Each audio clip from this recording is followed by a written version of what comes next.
नमस्कार, जय हिंद साथियों। कैसे हैं आप सभी? भाई साथियों, कश्मीर के पहलगाम में हुए आतंकी हमले ने हैवानियत की सारी हदों को पार कर दिया है। मंगलवार की दोपहर लगभग 12:30 बजे कश्मीर के पहलगाम में देश भर के राज्यों से आए हुए टूरिस्ट अपनी फैमिली के साथ वहां पे एंजॉय कर रहे थे, घूम रहे थे, और उसी दौरान इस्लामिक जिहादियों ने उन टूरिस्टों पे हमला कर दिया। इन इस्लामिक जिहादियों के द्वारा उन लोगों को मारने से पहले उनके नाम पूछे गए, उनके कपड़े उतारकर उनकी मजहबी पहचान करी गई, और जब ये कंफर्म हो गया कि सामने वाला मुस्लिम नहीं है तो उसे गोली मार दी। और इस आतंकवादी हमले में उस इस्लामिक आतंकवादियों ने कुछ ही समय में 26 से ज्यादा लोगों को मौत के घाट उतार दिया, क्योंकि वो सभी मारे जाने वाले टूरिस्ट गैर इस्लामिक थे। मरने वाले उन लोगों में महाराष्ट्र से लेकर गुजरात, उड़ीसा, कर्नाटक, उत्तर प्रदेश, हरियाणा, देश के लगभग हर राज्य के लोग वहाँ पर मौजूद थे। लेकिन यहाँ पर केवल एक बात ही बड़ी थी। आप चाहे किसी भी राज्य से हो, कोई भी भाषा बोलते हो, किसी भी समुदाय से हो, आप किसी भी ऊंची या नीची जाति से संबंध रखते हो, लेकिन अगर आप लोग मुसलमान नहीं है तो उन लोगों को कोई फर्क नहीं पड़ता। उन जिहादी आतंकवादियों को फर्क पड़ता था केवल इस बात से कि वहाँ पर घूमने वाला कोई मुसलमान तो नहीं है। इसके अलावा फिर चाहे वो किसी भी जाति का हो, किसी भी बिरादरी का हो, वो उसे अपनी गोली का शिकार बनाकर उसे जान से मार रहे थे। साथियों, इस हमले के बाद कश्मीर से जो फुटेज निकल के बाहर आ रही है सोशल मीडिया के थ्रू, उन्हें देखकर कलेजा फटा जा रहा है। इस देश के प्रत्येक नागरिक के साथ साथ मैं भी बहुत दुखी और गुस्से में हूँ। समझ नहीं आता इस घटना के बारे में क्या कहूँ, किससे कहूँ, क्या बोलूँ। इस घटना के लिए पाकिस्तान को कोसूं या उन जिहादी आतंकवादियों को कोसूं या फिर देश की सरकार को कोसूं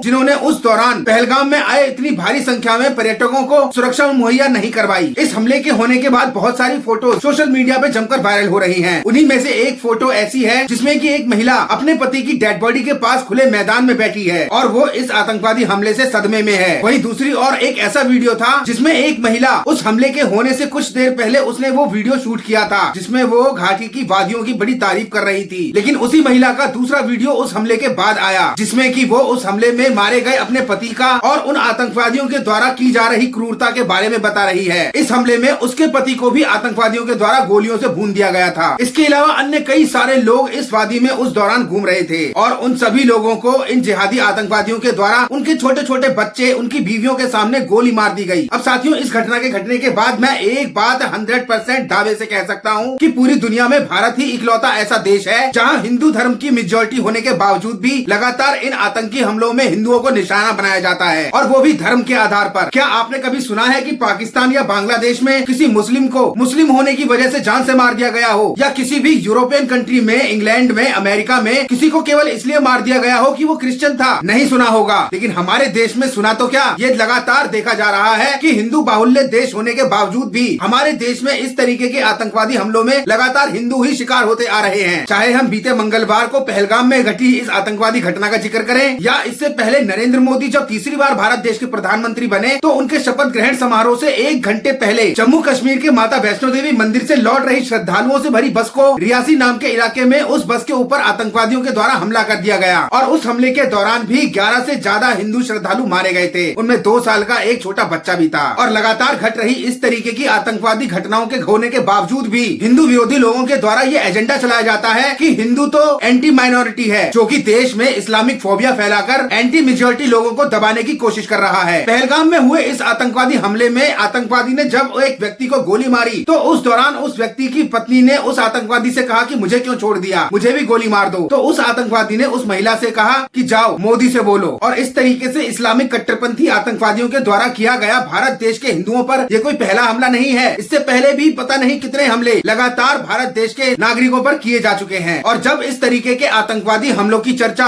राष्ट्रीय या अंतर्राष्ट्रीय स्तर पर होती है तो इन इस्लामिक समर्थकों का जो गुट होता है उनका ये कहना होता है कि नहीं नहीं, मुसलमान आतंकवादी नहीं है, वो हिंदू विरोधी भी नहीं है। अरे यार, कुछ तो शर्म करो। इतना कहने से पहले कम से कम ये तो सोच लो कि ये जो मुस्लिम आतंकवादी होते हैं ये हमेशा हिंदुओं को ही क्यों शिकार बनाते हैं। इसके अलावा इन इस्लामिक समर्थकों का ये भी कहना होता है कि भारत देश की सरकार कश्मीर के मुसलमानों को आर्थिक विकास देने में सहयोग नहीं करती, उनको किसी भी तरीके का रोजगार देने की कोशिश नहीं करती, उनको शिक्षा देने की कोशिश नहीं करती। और उन इस्लामिक समर्थकों को मैं अपने इस वीडियो के माध्यम से ये कहना चाहता हूँ कि एक समय ऐसा था जब कश्मीर की आम जनता में बड़े बड़े लोगों से लेकर छोटे छोटे बच्चों के हाथों में पत्थर पकड़ा के सेना को मारने के लिए कहा जाता था, और वो लोग ऐसा करते भी थे। साथ ही हुर्रियत के नेताओं का भी यही कहना होता है कि भारत सरकार कश्मीर का विकास नहीं कर रही, यहाँ पर्यटक नहीं आते, कश्मीर में किसी तरीके का भारत सरकार के द्वारा डेवलपमेंट नहीं किया जाता, शिक्षा का प्रचार प्रसार नहीं किया जाता, और इन्हीं सब कारणों की वजह से कश्मीर के युवा बेरोजगार हैं, नाराज है भारत सरकार से। तो भाई उन हुर्रियत के नेताओं को मैं अपने अपने इस वीडियो के माध्यम से अपनी तरफ से और पूरे देशवासियों की तरफ से भी ये बताना चाहता हूँ कि कश्मीर में धारा 370 हटने के बाद पिछले साल ही 70 लाख टूरिस्ट कश्मीर घूमने के लिए गए। इसके अलावा सन 2024 में लोकसभा चुनाव में कश्मीर में रिकॉर्ड तोड़ वोटिंग दर्ज की गई। कश्मीर के श्रीनगर में फार्मूला 1 जैसी रेस होती है। इसके अलावा G20 जैसे बड़े बड़े अंतर्राष्ट्रीय सम्मेलन कश्मीर में आयोजित किए जाते हैं। और इतना ही नहीं, कश्मीर की चिनाब नदी के ऊपर भारतीय इंजीनियरों के द्वारा पूरी दुनिया का सबसे ऊंचा और सबसे बड़ा पुल बनाया गया है, जिसपे रेलवे लाइन बिछाई गई है और उस पर रेल चलती भी है। साथ ही अभी दिल्ली से श्रीनगर तक के लिए डायरेक्ट रेल सेवा भी शुरू होने जा रही है। और इतना सब होने के बाद वहाँ के युवाओं और वहाँ के बच्चों के द्वारा पत्थरबाजी करना बंद हो गया है। वहाँ के बच्चों ने स्कूल जाना शुरू कर दिया है। और अगर इतना सारा डेवलपमेंट होने के बावजूद भी कश्मीर में इस तरीके के आतंकवादी हमले हो रहे हैं, तो इससे आप लोगों को और पूरे देश को समझ जाना चाहिए कि कश्मीर से जुड़े इस तरीके के इस्लामिक आतंकवादियों का ना तो कश्मीर के डेवलपमेंट से कोई लेना देना है, ना वहाँ के युवाओं के लिए रोजगार से कोई लेना देना है, ना वहाँ के बच्चों की शिक्षा से कोई लेना देना है। इन इस्लामिक आतंकवादियों की जड़ तब भी हिंदू मुस्लिम में छिपी हुई थी और आज भी हिंदू और मुस्लिम में ही छिपी हुई है। और इसी की वजह से इनका सिर्फ एक ही एजेंडा है कि कश्मीर को पाकिस्तान में शामिल करना है। और अपने इस एजेंडे को छुपाने के लिए कश्मीर के इस तरीके के इस्लामिक आतंकवादी कोई भी बहाना बताएं, कोई भी रीजन बताएं, वो सिर्फ सामने वाले को धोखे में रखने का काम करता है। क्योंकि इन सारी घटनाओं से ये सिद्ध होता है कि आखिर इनके मंसूबे क्या हैं। भाई साथियों, इस पूरी घटना का विश्लेषण करके मुझे तो अब तक इतना ही समझ में आया है। बाकी आपका इस घटना के बारे में और इस वीडियो के बारे में क्या विचार है, उसे कमेंट सेक्शन में जरूर मेंशन करिएगा। और वीडियो अगर आपको पसंद आए तो इसे लाइक करके अपने सर्कल में ज्यादा से ज्यादा शेयर करें, ताकि कश्मीर के इस तरीके के इस्लामिक कट्टरपंथी आतंकवादियों का सच सभी के, पूरे देश के, पूरी सरकार के सामने आ सके। और चैनल को अभी तक सब्सक्राइब नहीं किया तो इसी तरीके से पुलिस, प्रशासन, कानून, नागरिकों के अधिकार और किसी क्राइम की इन्वेस्टिगेशन से जुड़े वीडियोस देखने के लिए हमारे चैनल को सब्सक्राइब करके बेल आइकन पे क्लिक करके ऑल पर जरूर क्लिक कर देना, ताकि हमारे इस संबंध में आने वाले वीडियोस के नोटिफिकेशन समय समय पर आप तक पहुंचते रहें। तो मिलते हैं अगली किसी नई कानूनी जानकारी भरे नए वीडियो में। तब तक आप सभी खुश रहें, सेफ रहें, स्वस्थ रहें। जय हिंद, वंदे मातरम।